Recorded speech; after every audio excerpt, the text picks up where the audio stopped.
is still Good Morning Abuja on the Unity Station NTA Channel 5 Abuja. And if you just joined in, you've not really missed because I'm onto my second conversation. And I have someone here who together will be talking about empowering persons with disability in government. Who is that person? She is Grace Jerry, the Executive Director of Inclusive Friends Association.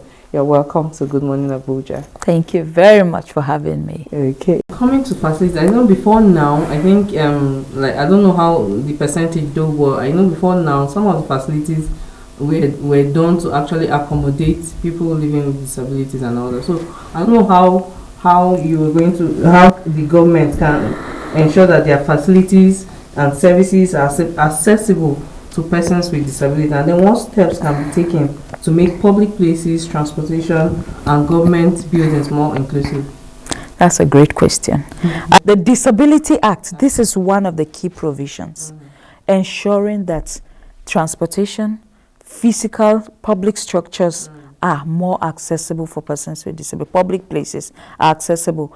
Now, this is very, very important because, like I mentioned earlier, you are looking at a huge number. Demography of people about 33 million, and these are the people who also contribute to the nation's growth. And think about it, there are persons with disabilities who are into business. There are persons with disabilities who pay tax. I pay tax. So one way or the other, we are contributing to the growth and the development of our dear country. So you cannot say because we are people with disabilities, you don't think about inclusion in terms of accessible for infrastructure and all of that. One of the provisions of the Act speaks to this specifically, where there are transportation systems that are accessible for people with disability. And when I talk about transportation, both air, both road, both sea, both rail should be accessible. Now look at our rail system. I've traveled to Kaduna by rail a couple of times. And the fact is that when I'm about to board, they have to lift me in my wheelchair because I'm zero mobility. They have to lift me on my chair to take up. There was a day that while they were lifting me up, the train started moving. You can imagine that danger. Imagine if I had fallen. That would cost a lot. Life, that would cost so much. You can't even begin to think about it. The rail system should be on the same platform with where people are getting into it. I don't know if you get the pedestal or whatever it should be raised on the same platform. In the US, it's like that, where you just wheel yourself, and of course, other Western countries, you just wheel yourself in and out with ease. With that, your disability is not even visible. Our airplane in Nigeria, if I want to board, they lift me. They still lift me till today. They still have to lift me up. People, the workers of the airline would have to lift me up into the aeroplane. There are no lift trucks in the Western world. In fact, immediately you leave Nigeria into another country, there are lift trucks that would lead you into the plane. And there are aisle seats that will take you to your chair. So you are not being carried in a very clumsy and inhumane manner. And people are looking at you. So all of these are the things that we should address. Our public transport, our buses, all the BRT or whatever buses we have, most of them are not even wheelchair accessible. The reason I'm hammering on wheelchair is because we have a reduced mobility. Now it's supposed to serve all forms of disability. The blind should be able to access those facilities because there is either a voice prompt that will tell them what to do, yes, or there are brailles where they feel a platform, they can feel that this is what this is saying. The deaf should be able to have, there should be write-up or prints that the deaf, whether there's no sign language interpreter or not, symbols should be able to tell a deaf person, this is what I'm supposed to do. This is how I'm supposed to board. This is my next drop-off. All of this should be put in place. Now, this speaks to accessible transport. Accessible infrastructure is very, very important. Because we're looking at employment. Employment is also tied to accessibility to these structures. Imagine you're employing me to work in like a ministry of education. And the office you are putting me is like the 4th or the 3rd floor. And there is no lift, or the lift is not working. How do you expect me as a wheelchair user to function as I should, to bring in my expertise and my knowledge? How do you expect me? So this is where I think technology actually comes in.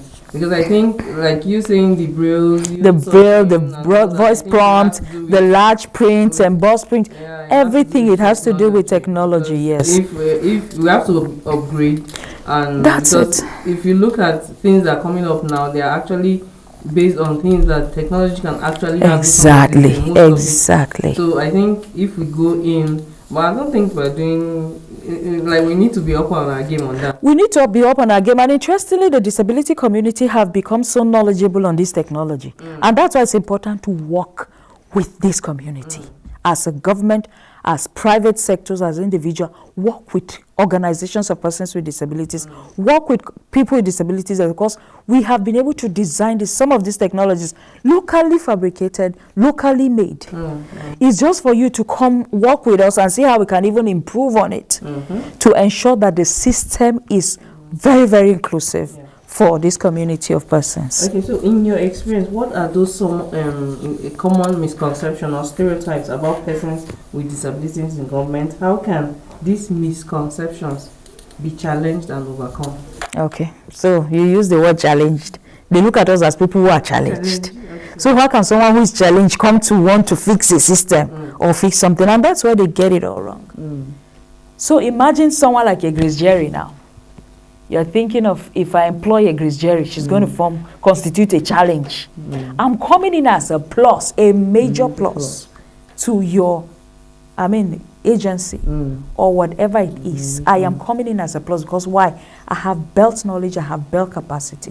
I know what it means to talk about governance, to talk about inclusion, to talk about democracy. Whatever you put in front of me, I can do it. And there are many persons with disabilities like that. But because our disability is first perceived as a barrier, as a challenge, and then you don't give that opportunity and listen to how the expertise and the knowledge and the capacity of that individual, and that's where they miss it. It's a big loss when you don't employ persons with disabilities, because these are people who have taken out time to build themselves. Because if you would look at me as a person with disability, when I engage with you, you should be able to forget that I have a disability, because I'm able to engage with you from that point of, I know what you are doing and I know that you need me. So the government of Nigeria need persons with disabilities. So it's about time you open up, because you are losing when you don't employ persons with disabilities. Okay, so before I let you go, what steps can individuals, communities, and government take to raise awareness and foster a more inclusive mindset towards persons living with disabilities in the political sphere? All right, so there are these three models of disability.